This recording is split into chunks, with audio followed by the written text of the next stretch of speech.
Good afternoon, guys. It's Working, bringing you a quick update on Bitcoin. Hope you guys are having a wonderful afternoon. What is this, Wednesday? A wonderful Wednesday afternoon. We're looking at Bitcoin to the US dollar 4-hour chart on Coinbase. And last time we spoke, guys, Bitcoin was operating right at this $9,950 zone, guys. We were watching this support, waiting to see if it did end up breaking. Of course, it did break down. And as I told you guys, we kind of zoom out here very briefly and look at this overall move here on the 4-hour. This ascending support line was the support line I told you to watch. If we did break through 10,000, that was the area I was looking for a bounce. I told you to expect a bounce between, depending on how you drew this line here, between about 9,600 and 9,700. If we zoom in here, at least I told you that's what I was watching for. Of course, nothing was a guarantee, and it's never financial advice. But we did come down here. We did bounce right at 9,580. So, you know, pretty accurate on that ascending support line here. And of course, we're seeing it come up. And just as I said yesterday, guys, if you are looking to scalp this zone, which I did, it gave you plenty of opportunity to scalp, by the way. I mean, it was clearly, once we came down and we stopped right at this trend line and then started slowly ticking up here, it was very obviously respecting this trend line. And you literally had almost, what is that, almost 12 hours, 10 to 12 hours to make a decision here. And of course, the next logical play, if you were looking to scalp this thing, would be a move up to 9,950. And if you have taken that trade, as I told you guys, congratulations. Has it played out quite yet? Actually, let me check my account. Let me pause real quick. Yeah, has played out. Of course, we were targeting 9,950. You never want to hit an exact target because everybody is looking at this zone, guys. If you're going to take a scalp, you want to try to front run it and get out early because everyone's going to be trying to get out 9,950. That can scare you. You want to get out about 9,900. And of course, if you did take that trade, you would have been you would have been out and you'd be in some nice profit. Now, this doesn't mean that this can't continue to the upside here, and we are getting to a very, very pivotal zone. When I get out, when I'm scalping, I'm a very, very, very conservative scalp trader, guys. I am not by any stretch of the imagination telling you this is where we're topping and heading down. All I'm telling you is this is a very, very relevant zone. This is in the past traditionally acted at going all the way back to June 21st, where this zone at 9,950 acted as resistance. Resistance turned into support on July 1st. Acted as support again on July 15th, again from July 17th, all throughout July 18th, and then of course we can see that it acted as support again here on July the 23rd. And basically July 23rd. So it's acted as support, acted as resistance here. I called that out wrong. It was acting as resistance from July 17th to July 18th, and then turning back into support. So let's see if this acts again as resistance. If this does act as a resistance, of course, the next logical area to expect a bounce is going to be back here at this 9,950. And the big question is going to be, guys, is this trend line going to hold up? If this trend line does hold up, what are we going to be looking at here? If we start playing, if we start basically rejecting off of our $9,950 resistance, and assuming this does turn into resistance, and that's a big if. If we get back above it, guys, I'm looking for a rise very likely to about 10,150. But this is a big hurdle to get past 9,950 first. And honestly, the trend is the micro trend is bearish. So probability it probably rejects off this zone. That being said, is this ascending support line, this larger yellow ascending support line, going to hold up? And that really is the big question, because if it does end up holding up here, guys, what do we end up drawing out here? Assuming resistance holds up at 9,950 and support holds up at the ascending support line, what do we have here? Potential ascending triangle, right? What is a potential ascending triangle? Well, we've seen that numerous times in the past. That traditionally breaks to the upside. So, you know, is that what we're going to paint here? We'll see. It's going to be very interesting if it does, and it will be very uncharacteristic. I would say probably not. I would say probability would favor a breaking down and at least testing 9,400. And as I've said before, guys, I'm very, very skeptical if we do break down below this ascending support line, whether or not 9,400 holds up. It might. It might, and I want to be very clear here. I'm not willing to, I'm not willing to die on my hill for this prediction. Do I think 9,400 breaks down? I think we probably get a bounce off of it, maybe once, maybe twice, and then yes, I do think it breaks down to 8,900 if, and that's a big caveat, if we get a decisive break below this ascending support line. That being said, again, I trade that? I might try to scalp it real quick, but am I going to short immediately targeting the 8,900? No, because 9,400 could absolutely end up acting as the acting as support here, acting as a bottom. It was back here. It could certainly act as it again. It's a certainly a relevant zone. I mean, we're looking at the daily, and anytime you see a massive resistance, which it was on June 17th, 18th, 19th, and then finally broke up on the 20th, and then turned into a massive support on July 16th, 17th, and 18th. Oh, by the way, it's almost a month later, so this relevant zone staying relevant for almost a month, turning into support. Anytime you see something like that, guys, it is relevant and it is to be respected. So yes, this certainly could end up potentially being a bottom. But again, my bias is, if we do break down, my bias is that 9,400 very likely a bounce off there, and then continuation to the downside after one, maybe two bounces,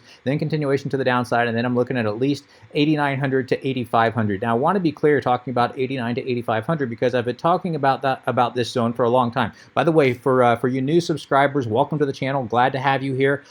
You'll find that I often try to recap things because I don't know who's listened to it and who hasn't. I'm looking at 8,900 to 8,500 to be a very, very relevant zone for numerous reasons. If you want to know why, go listen to my prior videos. I'm not going to go into all the reasons. No, it's not just the CME gap. Although the CME gap does play a big part in that, it's not just the CME gap. There are numerous reasons as to why 8,500 is extremely relevant. And yes, it is very, very true. Anytime you see where everybody is looking at 8,500 as a relevant zone, and anytime everybody is looking at one thing, oftentimes that zone either gets overshot or undershot. There's no question that is 100% true, and I'm not denying that. But the problem with this zone is 8,500 has been a very, very, very relevant zone ever since the gap was created back here on June 14th.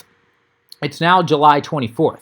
We're now going on almost a month and a half, not quite, but almost a month and a half, that everybody and their brother has been looking at 8,500. So yes, everybody is looking at that, but everybody, even if you're a dumb retail trader and you don't pay attention and you're just basically looking at this foolishly, by now you have heard that everybody is looking at this, and even the most basic trader knows if everybody is looking at something, there's a good chance it will not happen. And so now you get that reverse psychology going back and forth. Well, if everybody's looking at it, then it probably won't happen. It'll get overshot or undershot. But if everybody knows that everybody's looking at it, and so then therefore everybody assumes that it's not going to happen, might it happen? And I would argue it's gone on long enough to where, yeah, that's really possible. And, I would say either or. And again, I don't mean for that to sound as a cop-out, guys. If we were looking at this zone maybe 2 weeks out, I would say yes, probably everybody's looking at, probably won't happen, probably get overshot or undershot. But we're not. It's way past that, to where even the most foolish traders, if they're paying any attention at all,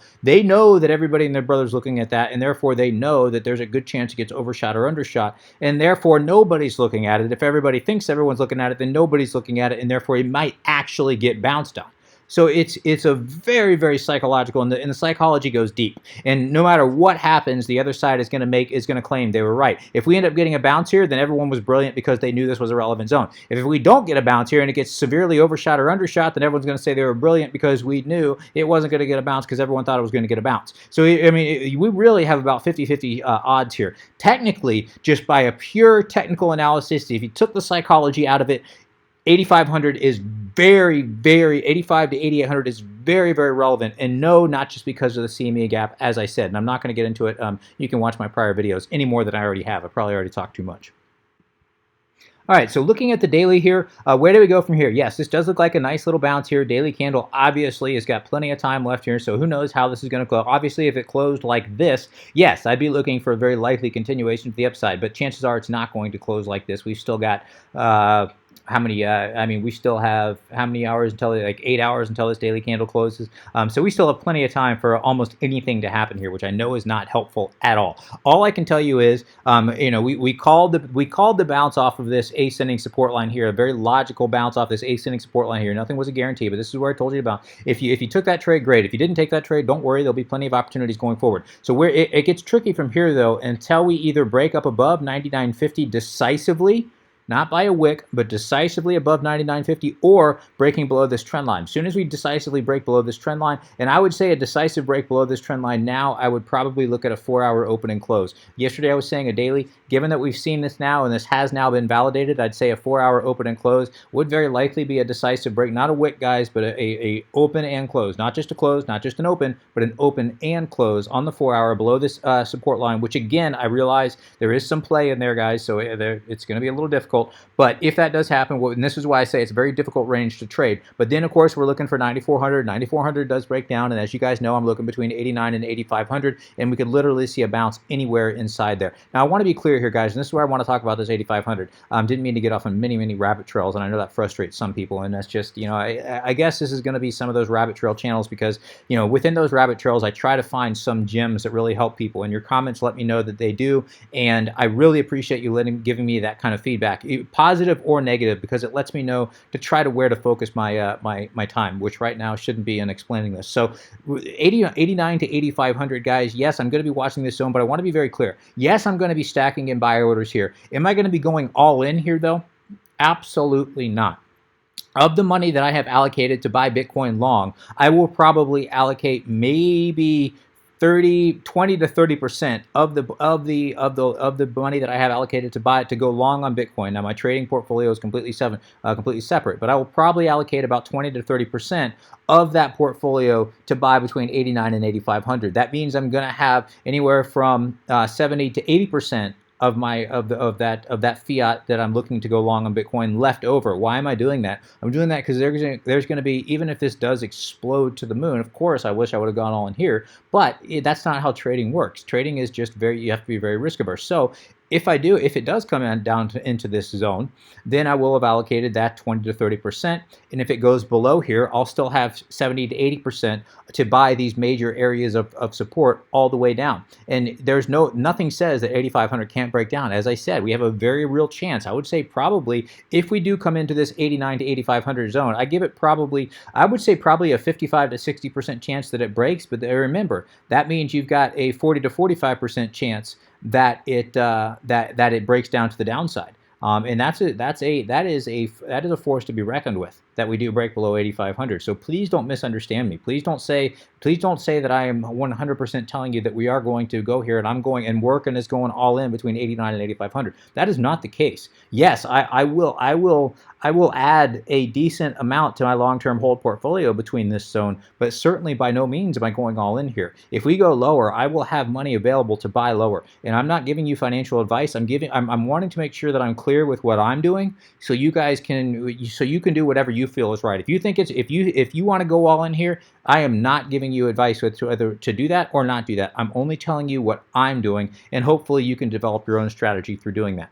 So to the upside here, I will say, and again, sorry man, I can't help it. I get off on these rabbit trails, and I just hope that they help people. All right, so if we do break up above 9,950 decisively, I mean a 4-hour open and close, I will be looking for a move up to about 10,200-ish. And of course, I'm going to have to wait and see how price reacts off that zone. It's not until we break above 10,650 decisively that I'll start to think that we could potentially be recovering from that, from the death cross on the 4-hour simple and 4-hour exponential. Now, if we do end up breaking below 9,400, as I said, guys, we'll be looking for that drop down to 89 to 8,500. And I will start to talk about what happens if 8,500 does break down. If 8,500 does break down, guys, we do have a major, I do think from 8,500, if we get a decisive break below that, not much of a trading opportunity because we do have a very relevant area of support at 8,250. We can see that was massive resistance back here, turned into a very relevant support here, and then break down nicely, and then a very relevant resistance once again, and then finally going off to the races here. So we do have 8,250 as a very relevant zone. Could that be support? Absolutely.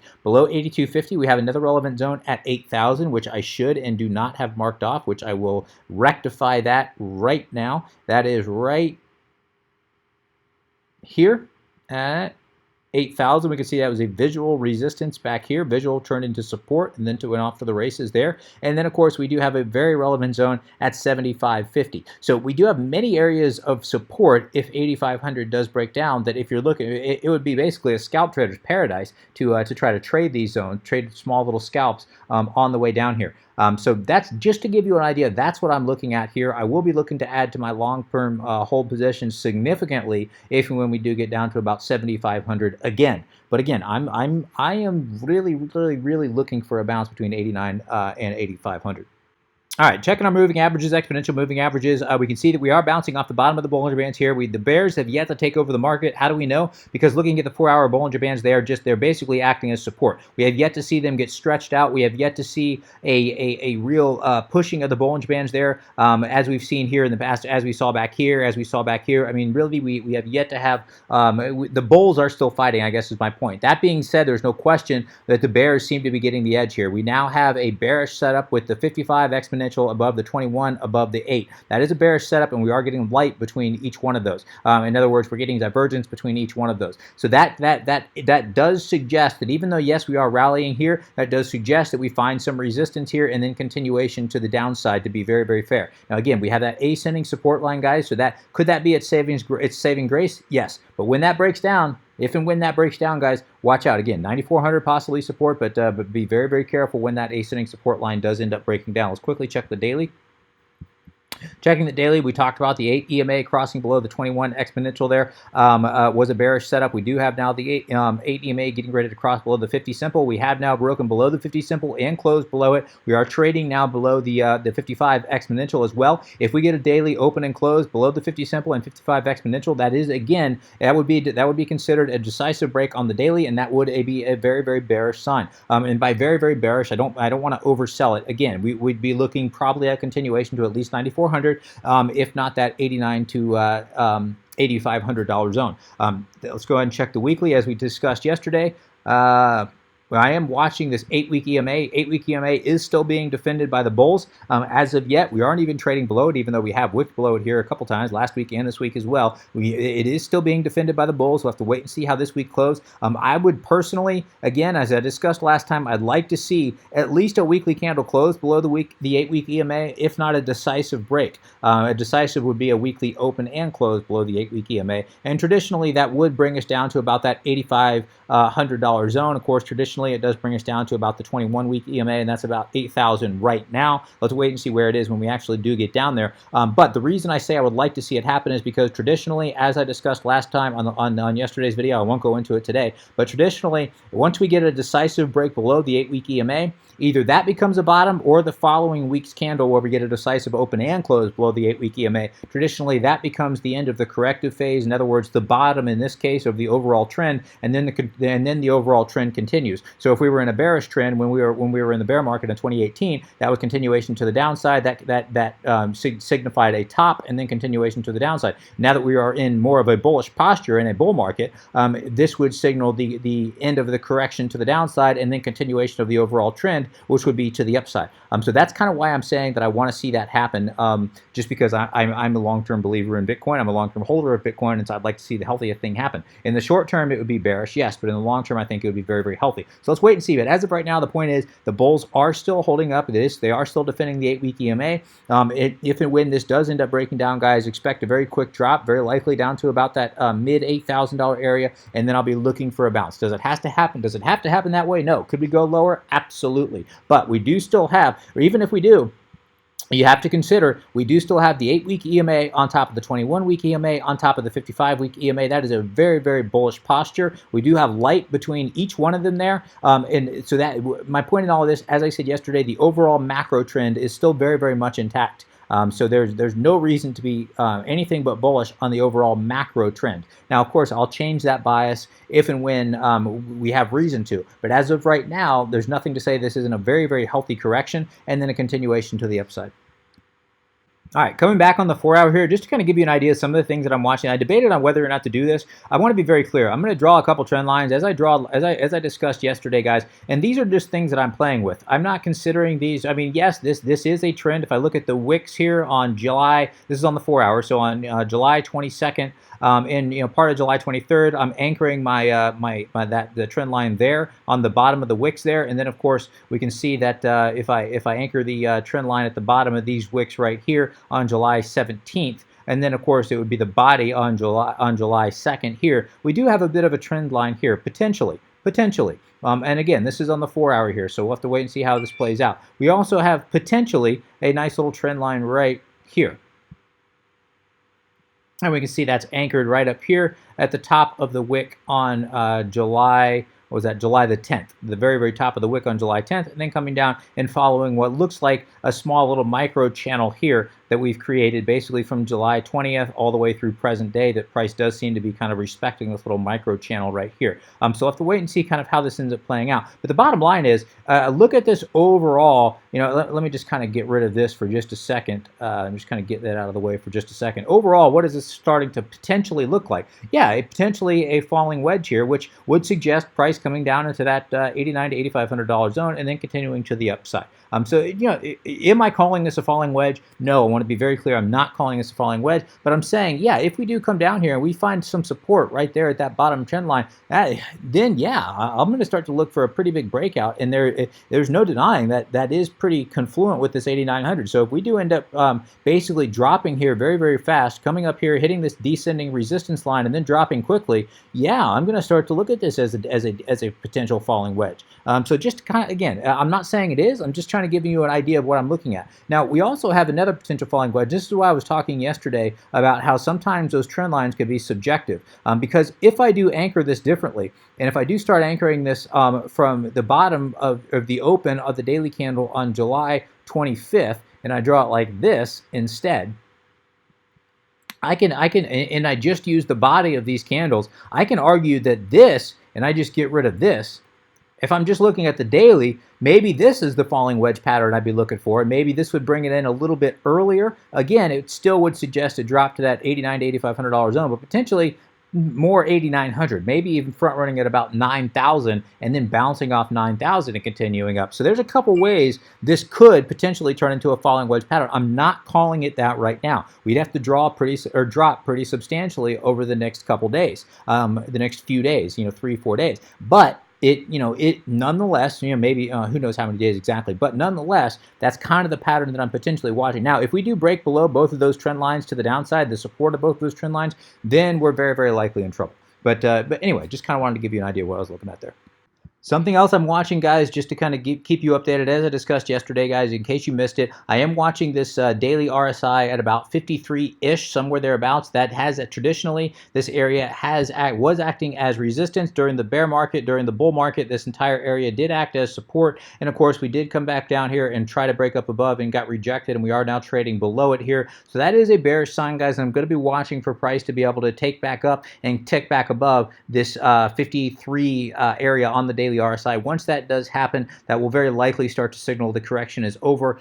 Even getting back into this zone and start consolidating into this zone may start to signal the correction may be over, and we may be continuing to the upside here. But again, and it's not until we get above that 53 area that on the daily RSI, just this one indicator would indicate that the correction is over. Sorry about that, guys. The correction is over, and hopefully we're starting to continue to the upside here. So we do have a bit of work to do on that, but just kind of wanted to go ahead and throw that in there as one more thing I'm watching. All right, guys, I'm going to go ahead and wrap things there. If you do have any comments, questions, suggestions, please let me know in the comments section below. And actually, you know what? I did forget to get to your questions, so let me quickly get to your questions before we do go here. John Anderson says, TA sounds like a weather forecast, mostly accurate. You'll likely get screwed if you bet on it. Yeah, man, I try to not make my TA that way. I get what you're saying, though. I do get what you're saying, and that's why I try to give you the scenarios and if this, then that. That way you know how to plan your day. Kind of like a weather forecast. Sometimes they'll tell you it's cold, sometimes they'll tell you it's warm, and typically they get those things right. So you generally have a good idea of how to plan your day. It's very rare they're 100% completely wrong, but they give you various scenarios, and it kind of knows, you know how to plan, you know how to dress, et cetera, et cetera. Do you need an umbrella? You know, that type of thing. So that's kind of the way I try to do my PA. I try not to, you know, tell you what, I try not to say, I'm bullish, it's going up, or it's bearish, it's going down. Have a nice day. That's the kind of TA that you're right. If you start betting on that, then you're right. You will get screwed. But if you have a more risk averse kind of risk management approach to it, and if this then that, if these criteria happen, then that criteria happen, and you can have more wins than losses. That's all trading is having more wins than losses and managing your risk, and certainly managing your losses as well as managing your wins. Knowing when to hold them, knowing when to fold them, as Kenny Rogers said. So anyway, let's see. Vasco says, don't stop posting because I won't know what to do. All right, my friend. Thank you. ALS says, thanks, Working. Can you show us some scalping examples?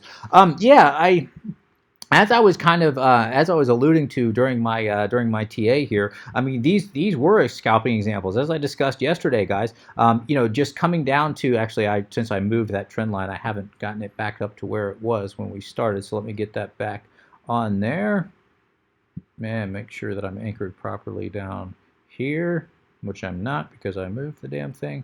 There we go, and there we go. Okay, so yeah, this is why I was telling you this area down here as a very likely potential area to scalp, and this is why I was watching it. If we broke down below here, this was a very likely support, which we did get that support, and as I said yesterday, if we do get support there, it's very likely to bounce back up, and what was support is going to likely act as resistance. So you'd want to scalp, as I said yesterday, depending on how you drew your line there, anywhere between 9,600 to 9,700 as a good entry, and you're going to be targeting this 9,950, which, as I always tell you want to end up getting out a little bit early because everybody is watching 99.50. You want to front run it and get out at about 9,900, which, you know, if that's what you did, you're in profit right now and you're doing pretty well. Doesn't mean that it can't continue to the upside, and this is where that managing risk comes in. You're in this trade, you're in a winning trade. You've made a decent amount. You've made a couple percentage. If you're trading on leverage, you may have made, you know, 15, 20% depending on what you're trading, the leverage that you're trading. And if you've made that, you may say, well, hell, I don't want to get out now because what if it goes up to 10,200? And it might go up to 10,200, but what if it breaks down here? You're coming up on major potential resistance. Do you really want to take that chance? So no, I mean, if you get out here, you've made your money. You've had a successful scalp trade, and if it continues to the upside, that does not negate that you had a successful scalp trade. Did you make the entire move? No, but if you're always trying to get the entire move, you're going to get wrecked. You're going to get wrecked. The scalp trading is knowing when to get in and knowing when to get out. And you're never going to catch the bottom, and you're never going to, I shouldn't say never, but you're 99% of the time you won't catch the bottom, and 99% of the time you won't catch the top. But you'll get somewhere around the bottom, and you'll get somewhere around the top. And that's the goal. And sometimes you'll get stopped out and you'll lose money. But the key is to have more wins than losses, and to manage your losses as well as manage your wins. That's all scalp trading is. So hopefully that was a decent example, and you know, just kind of happened to play out that we did have an example of that. All right, let's see. Cardano Green says, Steve is back stronger than ever. August 5th capitulation. Well, it's good to see Steve back, man. I do like Steve. He has some very interesting videos. And again, I don't always agree with him, but I do respect his. I do respect what he's looking at. It's very different what he looks at, and it's certainly something that I do kind of sometimes consider in my own TA, certainly as areas of interest. But a very good guy, man. Very good guy. I would encourage you guys, if you haven't looked at Steve's TA, it's very different from a lot of people, man. Certainly maybe worth checking out. Let's see, Mr. Sylvia says, hey there, Captain, could you show how you set up 8-day EMAs? Or 8 EMAs, excuse me, 8 EMAs. Yeah, man, it's pretty simple. You just basically come over here, you go to indicators. If you haven't, I already have it in your favor. If you haven't, you just type in EMA on indicators. Moving average exponential will pop up. You just click that moving average exponential. Once you have clicked that, you'll see these come down here, and it'll default. I think it actually defaults to the 8-day EMA if I'm not mistaken. But even if it doesn't, you just click settings over here. You find the one that comes down here. You click settings, come over here, change it to inputs, put in length, and just delete whatever's in there. Hit 8. Hit OK, and then come over to style. You can make it whatever color you want to. If you want to have the same as mine, you can put it as blue. Hit OK, and it'll pop right up on there for you for all time frames. So that's basically how you do it.